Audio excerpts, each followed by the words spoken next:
दिल्ली चुनाव में इस बार पूर्वांचल वोटरों पर राजनीतिक गतिविधियां केंद्रित हो गई है। पहले मुफ्त के वादे, फिर पुजारियों के लिए मासिक वादा और जाट आरक्षण के बाद अब पूर्वांचल के वोटर्स को जोड़ने के लिए खींचतान हो रही है।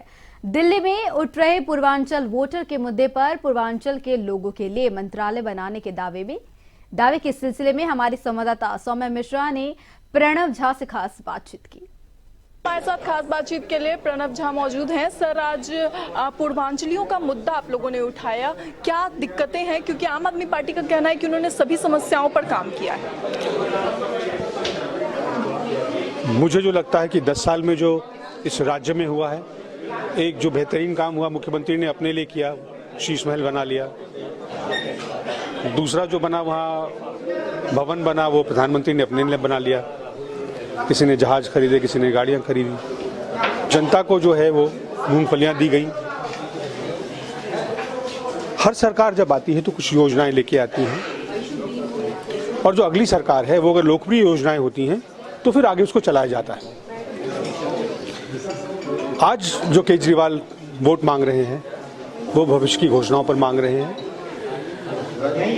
अगर लोगों से पूछा जाए कि क्या वो सरकार से खुश हैं, तो मुझे लगता है कि सरकार से वो खुश नहीं है। भ्रष्टाचार का जो है बड़ा आरोप है उनके ऊपर,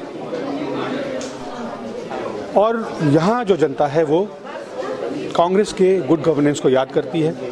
वो चाहती है कि एक विजनरी सरकार हो। जो सहूलियतें उनको मिल रही हैं पिछली सरकारों से, वो कोई भी सरकार आएगी वो जारी रहेंगी। लेकिन ये लड़ने झगड़ने वाली सरकार, आरोप लगाने वाली सरकार, धोखा फरेबी करने वाली सरकार, उस सरकार से लोग निजात चाहते हैं। आपने सहूलियत की बात कही, लेकिन अरविंद केजरीवाल कहते हैं कि अगर कांग्रेस या बीजेपी जैसी पार्टियां आती है तो वो उन सभी सहूलियतों को बंद कर देगी, मुफ्त की सुविधाओं को बंद कर देगी। अगर मैं कहूं शब्द झूठ, और मैं ये पूछूं कि झूठ शब्द के साथ मुझे 2 लोगों के नाम जोड़ के बताइए, तो किनका किनका नाम कहेंगी आप?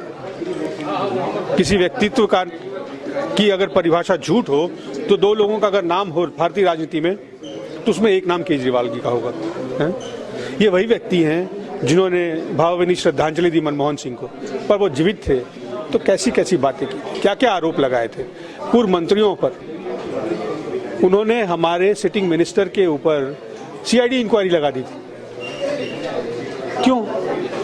क्योंकि ये आदमी जो है वो भारतीय राजनीति के लिए हार्मफुल है।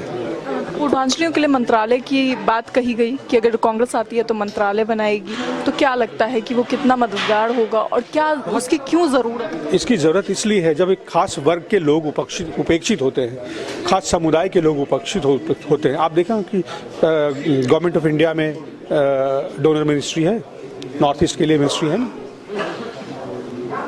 या फिर विदेश के लोगों के लिए उनका अलग विभाग है जो प्रवासी भारतीय हैं। तो पूर्वांचल के लोग हैं, यहाँ प्रवासी हैं, वर्षों से रह रहे हैं, यहाँ की अर्थव्यवस्था में महत्वपूर्ण योगदान देते हैं, शहर को चलाते हैं, देख रेख में, साजो सज्जा में, सुरक्षा में, चिकित्सा में, शिक्षा में, सब में योगदान देते हैं। लेकिन उनकी कुछ ज़रूरतें हैं, वो अच्छी हालत में नहीं है। उनके पास रहने को घर नहीं है, सुरक्षा नहीं है, झुग्गी झोपड़ियों में रहते हैं। उनके लिए कुछ विशेष प्रबंध करने की आवश्यकता है। तो ये प्रयास है कि जब सरकार बने तो एक बजट में एक हिस्सा हो जो कि उनके बेहतरी के लिए हो, उस मंत्रालय के माध्यम से उनके लिए काम हो। पिछले दिनों बीजेपी से योगी आदित्यनाथ रैली के लिए उतरे दिल्ली में। इससे पहले अरविंद केजरीवाल लगातार रैलियां कर रहे हैं और आगे का भी उनका शेड्यूल तय है। ऐसे में कांग्रेस के बड़े चेहरों को जनता खोज रही है। राहुल गांधी की कमी जो है वो देखी जा रही है, और ऐसे में बीजेपी को राहुल जी ने सीलमपुर में कैंपेन किया। जो 5 आपकी योजनाएं हैं, घोषणाएं हैं दिल्ली में, वो हमारे मुख्यमंत्रियों ने लॉन्च किया, उप मुख्यमंत्री ने लॉन्च किया। पूर्व केंद्रीय मंत्री हैं वो प्रचार कर रहे हैं, राष्ट्रीय अध्यक्ष हैं, उनका कार्यक्रम है 29 तारीख को। तो फिर इसके बाद और कौन बड़े चेहरे रह जाते हैं? आप अगर नहीं देखना चाहें या फिर आप अफवाहों को मानकर सच अगर वो लोगों के बीच लेके जाएंगी, तो फिर आप भी अफवाह फैलाने में मदद कर रही होंगी बीजेपी और आम आदमी पार्टी के। यानी कि ये सभी चीजें जो बीजेपी द्वारा फैलाई जा रही है, आप उसे 11 दिन हैं अभी कैंपेन में। किसी भी पार्टी का भाग्य बदलने के लिए बहुत होता है।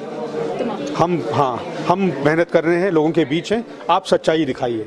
तमाम जानकारी के लिए शुक्रिया सर। तो ये थे हमारे साथ प्रणत झा, कैमरा जर्नलिस्ट राधिक के साथ मैं सौम्या मिश्रा, A1 TV।